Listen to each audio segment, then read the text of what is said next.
మీ మోకాల నొప్పులకు ఎటువంటి సర్జరీ లేకుండా ఎపియాన్ పెయిన్ క్లినిక్ అందిస్తున్న అత్యాధునిక చికిత్స. 21st అంటే శనివారం నాడు పగలు కేవలం 8 గంటలు మాత్రమే ఉంటుంది, కానీ రాత్రి 16 గంటలు ఉంటుంది అంటున్నారు. దీన్నే అయినాంతం అని అంటున్నారు.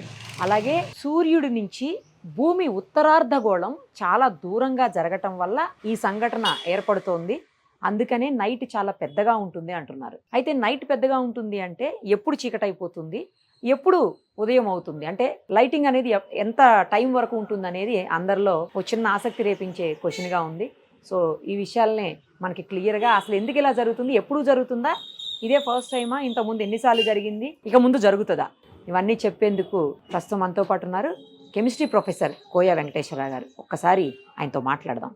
సార్ నమస్తే అండి. నమస్తే మేడం. సార్ ఏంటి సార్ ఈ అయినాంతం ఏంటి? మొత్తం సోషల్ మీడియా కాదు, వాట్సాప్లు అన్నిట్లో ఇదే ఇదే ఇదే ఇదే ఇదే నడుస్తూ ఉంది.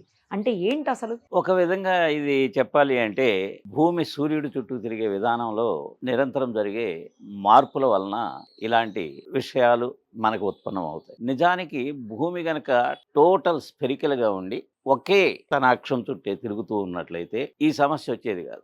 మనకు పర్మనెంట్గా డే అండ్ నైట్ సమానంగా ఉండే. కానీ ఈ భూమి సూర్యుడి చుట్టూ తిరిగే ఆర్బిట్ చూసినట్లయితే ఎప్పుడూ కూడా స్పెరికల్గా భూమి ఉండదు. పైన కింద పోల్స్ దగ్గర కొంత నొక్కబడి ఎలాంగేట్ అయి ఉంటుంది. ఇది తిరిగే ఆర్బిట్ కూడా సర్క్యులర్గా లేకుండా ఎలిప్టికల్గా ఉంటుంది. ఎలిప్టికల్ అంటే ఎలాంగేటెడ్ సర్కిల్, అంటే ఈ షేప్ లో కోడిగుడ్డు ఆకారం, ఓకే ఓకే ఓవల్ లాగా ఆ విధంగా తిరగటం మూలాన ఏమవుతుంది అంటే భూమి ఎప్పుడు కూడా తన చుట్టూ తాను తిరుగుతూ మళ్ళీ సూర్యుడి చుట్టూ తిరుగుతున్నప్పుడు సూర్యుడికి ఒకే దూరంలో ఉండదు. కొన్ని సమయాల్లో దగ్గరకు వస్తుంది, కొన్ని సమయాల్లో దూరంగా వెళుతుంది. ఎలిప్టికల్ ఆర్బిట్ అనేది ఆ విషయాన్ని మనకు తెలియజేస్తుంది. ఎందుకంటే ఎలిప్స్కి 2 సెంటర్లు ఉంటాయి, వేరే సర్కిల్కి ఒకే సెంటర్ ఉంటుంది. ఇప్పుడు కూడా కాన్స్టెంట్గా దాని లెంగ్త్ ఆ రేడియస్ పర్మనెంట్గా ఉంటుంది. ఓకే, ఇక్కడ అట్లా కాకుండా దూరాలు మారుతూ ఉంటాయి. కాబట్టి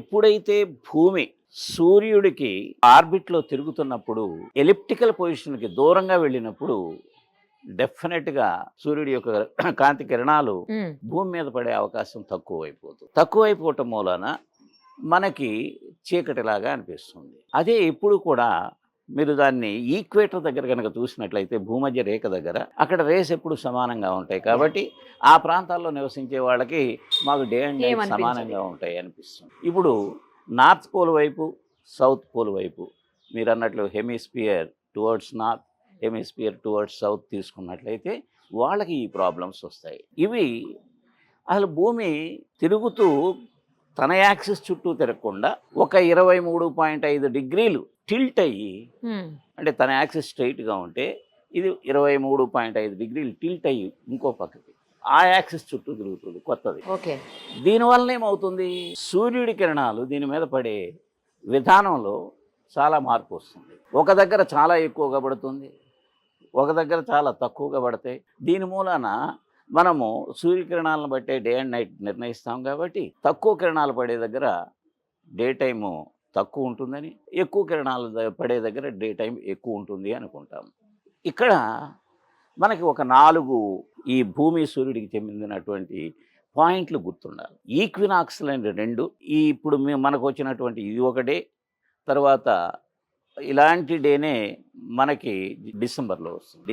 డిసెంబర్ ఇదే, డిసెంబర్ అంటే ఇంకొకటి జూన్లో వస్తుంది. అంటే ఏడాదికి 2 సార్లు ఇలా జరుగుతుంది. అయితే ఏడాదికి 2 సార్లు జరుగుతుంది. ఒకసారేమో సదరన్ రీజియన్ వాళ్ళకి తేడా వస్తుంది, ఓకే, సదరన్ గ్లోబ్లో ఉండే వాళ్ళకి ఈసారి నార్థరన్, అట్లా జరుగుతుంది అనమాట. ఈ విధంగా మార్పులు వస్తాయి. అది జూన్ 21, 22లో జరిగితే ఇది డిసెంబర్ 21 నుంచి 23 మధ్యలో, ఈసారి ఇది 21న వస్తుంది అనే విషయాన్ని నిర్ధారణ చేశారు. ఓకే, ఈ టిల్టింగ్ కూడా భూమి ఎందుకు ఉంటుంది అంటే దీనికి ఒక థియరీ చెప్పారు. అది ఇప్పటి వరకు కూడా కరెక్టా కాదా అనేది 100% నిర్ణయించకపోయినా యాజ్ ఆన్ టుడే దాన్నే నమ్ముతున్నారు. ఏమిటంటే ఈ భూమి ఏర్పడేటప్పుడే భూమి లాంటి ఇంకో గ్రహం, అది మార్స్ సైజులో ఉంటుంది, మార్స్ గ్రహం సైజులో వచ్చి దీన్ని ఢీకొనటం మూలాన 2 కలిసి ఆ ప్రెషర్కి మెల్ట్ అయిపోయి కొత్తగా భూమి, చంద్రుడు ఈ 2 ఏర్పడినాయని దాని పేరు థియా అన్నారు, ఆ గ్రహం పేరు. ఆ థియా గ్రహం ఢీకొనడం వల్లనే భూమి తన ఆర్బిట్లో డైరెక్ట్గా తన యాక్సిస్ చుట్టూ తిరగకుండా కొంచెం టిల్ట్ అయింది అనేది ఒక థియరీ. అది ఇంకా ఎస్టాబ్లిష్ కాలేదు, దానికి రుజువు కావాలి. కాకపోతే ఇప్పుడు టిల్ట్ అయి ఉన్నది కాబట్టి ఉన్నంతలో ఎక్స్ప్లెనేషన్ సైంటిఫిక్గా దాన్ని తీసుకుంటున్నాం. సార్ ఇప్పుడు ఇది నార్థరన్ సైడ్ అంటున్నారు కాబట్టి మన ఇండియాతో పాటు ఇంకా ఎక్కడెక్కడ ఏ దేశాలు ఇలా జరిగే అవకాశం కనిపిస్తుంది? ఆటోమేటిక్గా ఈ లైన్లో మొత్తం అన్నీ ఇంకా డెఫినెట్గా ట్రాపిక్ ఆఫ్ క్యాప్రికార్న్ ఏరియా, దానిలో ఇప్పుడు ఎక్కువ చీకటి వచ్చే తక్కువ పగలు ఎక్కువ రాత్రి వచ్చే అవకాశం ఉంటుంది. ఎక్కువ రాత్రి తక్కువ పగలు అంటున్నాం కదా, అంటే 7 గంటల వరకు చీకటిగానే ఉంటుందా? సాయంత్రం 3 నుంచి 4 నుంచి చీకటి అయిపోతుందా? అంత పెద్ద మార్పులేమి కనిపించవు మేడం. మరి వీళ్ళు చెప్పినట్లుగా 8 గంటలు ఇది 16 గంటలు అది అవన్నీ జరగదు. కాకపోతే మనకి ఎప్పుడు కూడా కొంచెం దానికి దీనికి మ్యాక్సిమం 3 hours తేడా మ్యాక్సిమం వస్తుంది ఎప్పుడు చూసిన సీజన్లో. అందుకే అమెరికాలో కొన్ని చోట్ల ఏం చేస్తారు అంటే, ఇప్పుడు for example north east area ఉందనుకోండి, ఎవ్రీ ఇయర్లో ఒకసారి టైం మారుస్తారు, ఒక 2 hours చేంజ్ చేస్తారు. అంటే మళ్ళీ ఇలాంటి మార్పుల కోసమే, సో దట్ కంట్రీ అంతా కూడా ఒకే టైము మెయింటైన్ అవుతాయి. ఇప్పుడు ఎప్పుడైతే ఇది December 21 వచ్చిందో అప్పుడు భూమి ఏమవుతుందంటే తన టిల్టింగ్ ఆకారంలో ఉండటం మూలాన ఎలిప్టికల్ పాత్లో కూడా సూర్యుడికి దూరంగా వెళ్ళిపోతుంది. దూరంగా వెళ్ళిపోవటం మూలాన రేసు చాలా తక్కువ పడి త్వరగా చీకటి వచ్చినట్లు అనిపిస్తుంది. అందుకే దీనిని మనము ప్రత్యేకంగా చూస్తాము, డే తక్కువ నైట్ ఎక్కువ. ఇలాంటి పరిస్థితి సమ్మర్లో వచ్చినప్పుడు, ఇది జూన్లో వచ్చినప్పుడు, అప్పుడు దానికి రివర్స్ ఆపోజిట్ వాళ్ళకి జరుగుతుంది. అదేలే సార్, అర్థమైంది. ఇప్పుడు నైట్ ఎక్కువసేపు ఉంటుందంటే మంచిగా చక్కగా నిద్రపోవచ్చు అని చాలా మంది ఫీల్ అయిపోతున్నారు. కానీ మీరు చెప్తున్న దాని ప్రకారం చూస్తుంటే పెద్దగా ఏమి డిఫరెన్స్ రాదు. నేనేమనుకున్నానంటే 3-4 కల్లా చీకటి అయిపోతుందేమో అనుకున్నాను. నాకులాగా చాలా మంది అనుకుని ఉండొచ్చు, బట్ అలా కాదంటున్నారు కదా. 7 గంటల వరకు అంటే చీకటిగానే ఉంటుంది, ఇంకా లైటింగ్ రాదు, తెల్లవారదు అని అనుకున్నా నేను. అలా కూడా కాదు అయితే.